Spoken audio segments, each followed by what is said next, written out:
请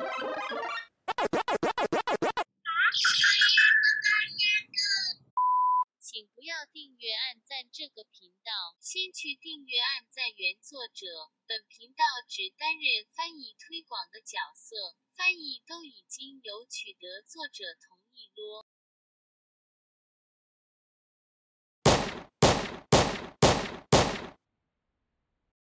Okay, what is going on, everyone? Welcome to a new episode of the Science Applied series. So this video is going to cover the second push workout for the week. So we'll be hitting the chest, shoulders, and triceps for the second time. So remember that with the push-pull leg split, we're going to be hitting every body part twice per week. And in general, I wouldn't recommend doing the exact same workout twice per week.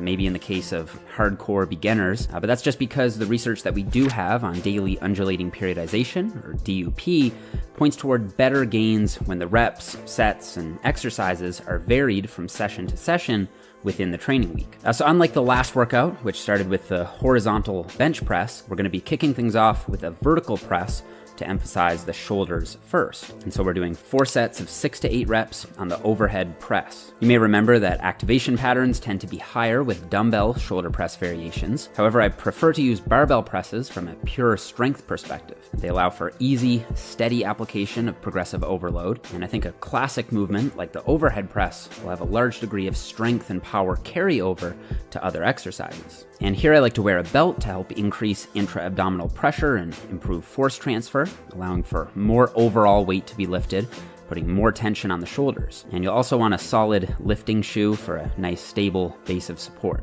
So as you initiate the press, you want to tuck your glutes in, sort of getting your hips underneath the bar. Then you want to press up and slightly back overhead so that when viewing from the side, the bar should be moving up and down in a pretty much perfectly straight line. So up next is the close grip bench press. And here we're doing 3 sets of 8 to 10 reps. And unlike the previous session, where we were doing a heavy powerlifting style bench press with a wide grip, heavy weights, and a pretty big arch, here we're dropping the weight back and using a more slow and controlled tempo. We're also using a more moderate arch here, allowing for a greater range of motion, which might be valuable from a hypertrophy perspective. Research also shows that using a close grip elicits greater activity of the clavicular, or upper head of the pecs, than a wide grip. So if your upper chest is lagging, consider bringing your grip width in to about shoulder width, at least once a week. Now, if chest is a weak point for you, I'd recommend swapping the order of these first 2 exercises. Personally, I like to alternate priority between chest and shoulders session to session, since I don't really have one lagging behind the other. But as always, you want to prioritize your weak points by hitting them earlier in the workout when you're fresher and stronger. So after that, we're moving on to an incline dumbbell fly for 3 sets of 10 to 12 reps. Now, I'm counting this as an optional exercise just because I don't think you necessarily need a fly here to grow the pecs. Presses should do the trick on their own for the most part, but if your chest is lagging, it might be a good idea to get some extra isolation volume in. And well, if I had to pick just one fly movement, it'd be the cable fly because of the more consistent resistance curve. I have recently rekindled my liking for the dumbbell fly because I find that, unlike with the cables, it's so much easier to feel a weighted stretch here. It's like the dumbbells really stretch the pecs out so much more at the bottom end of the range. So even though the tension is more variable, which might be a drawback, it also has a plus, since stretch is another potentially valuable factor for hypertrophy. And again, this is why combining different exercises with different loading modalities within the training week can be so valuable. Now, while I'd normally recommend a 45-degree incline angle based off EMG data from Trebs et al., which found the best upper pec activation at a 44-degree bench angle, I found it really interesting that a new study published last year found that for dumbbell flies specifically, there was no difference in clavicular or upper pec activation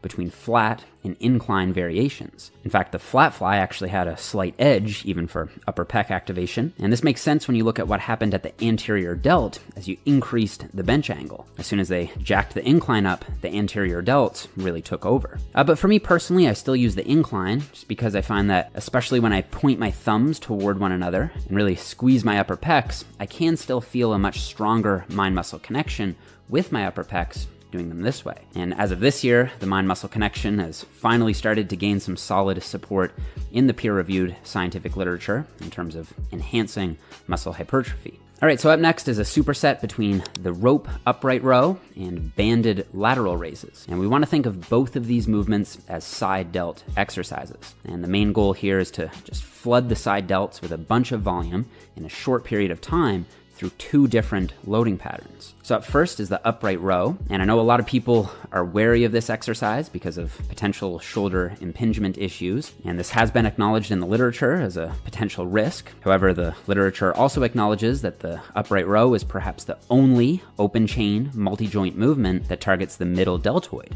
making it desirable. And you can mitigate impingement risk by avoiding elevation of the elbows above shoulder height. So basically, try to keep your elbows below your shoulders, and you should be fine. And just like any exercise, if you start to feel pain during or after the movement, you should stop doing it. One thing that I like to do here is think about initiating the row by driving my elbows out. So think about pulling the rope apart instead of just pulling it up. And for me, this really gets my side delts firing and also helps me to think about driving out, so performing shoulder abduction rather than pulling up, which is going to mostly hit the traps and the biceps, which isn't the goal here. Also, research from McAllister and colleagues showed that a wider 2 times shoulder width grip led to more lateral deltoid activation. So while you can't really go that wide with the rope, I think that initiating the movement by pushing out serves to sort of mimic a wider grip and gets you out as wide as you functionally can. So like I said, we're supersetting here with a banded lateral raise, mostly for the sake of time and for generating more metabolic stress. And in my own training and coaching experience, I found that swamping the side delts with a lot of volume is a pretty reliable way to get them to respond well.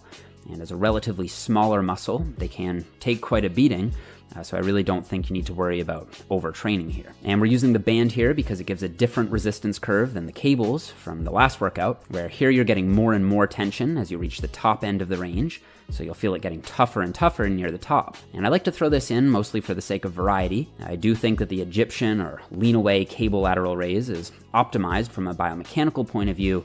I also see merit in combining different resistance curves throughout the week for the best development overall. Okay, moving on to the triceps. We're doing only 1 isolation movement here, so make sure you make it count. And it's gonna be the 1-arm tricep overhead extension. So last time we did a press down with the arms down at the sides, which is gonna target the lateral or outer head to a larger degree. But the long or inner head actually contributes more to the overall mass and appearance of the triceps muscle. So I think you definitely want to include an overhead movement as well. And again, doing 1 arm at a time will help prevent left to right imbalances. One thing I like to do here is grip my shoulder with my opposite hand to sort of lock everything in place and prevent me from cheating too much, and really just focus on isolating and squeezing the tricep. And because the triceps will be really active in all the other pushing exercises we've done, I think that 1 isolation tricep exercise per push day is enough, but if your triceps are really lagging or you're highly advanced, you may want to throw in another movement of your choice for 2 or 3 sets. So to finish out the workout, we're doing an exercise that hits all 3,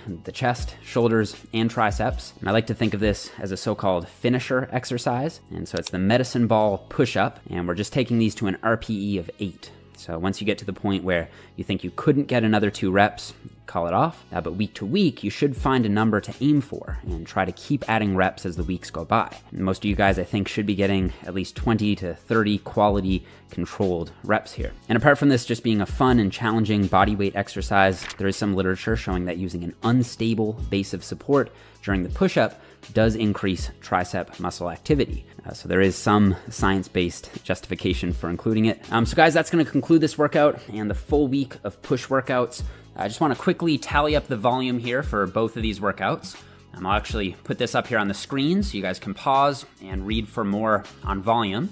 But in short, this should be, I think, the sweet spot for volume for most intermediate level lifters. More elite level trainees will likely want to add maybe a few sets or even a few exercises. And beginners may want to slash 1 or 2 sets per exercise, especially in the first few weeks when starting out with these workouts. But I think that for most, this should be just about right. So that's it for this one, guys. I hope that you really liked it.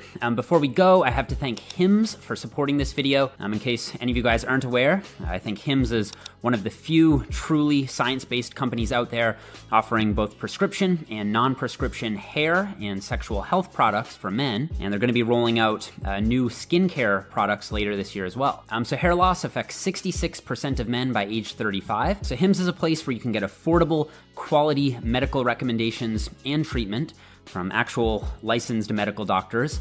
without the inconvenience or sometimes potential discomfort of having to go into an actual medical clinic for some of these issues. So Hims is offering a virtual visit with a licensed doctor and a month trial of the complete hair kit for just $5 to viewers of this channel. So if you go to forhims.com/Nippard or click the first link in the description, you can get started with your first complete hair kit today. And of course, Hims takes your privacy very seriously, so all interactions will be kept confidential. And they do offer medical-grade solutions to these issues, so their treatments are well-established within the medical community and backed by solid scientific evidence. So thank you, Hims, for supporting the channel and sponsoring the video. Make sure you check out that first link in the description box if you are interested. And thank you guys so much for watching. I really appreciate it. Leave me a like if you enjoyed the video or if you found it informative. Please subscribe to the channel if you happen to be new, and I'll see you guys all here in the next video.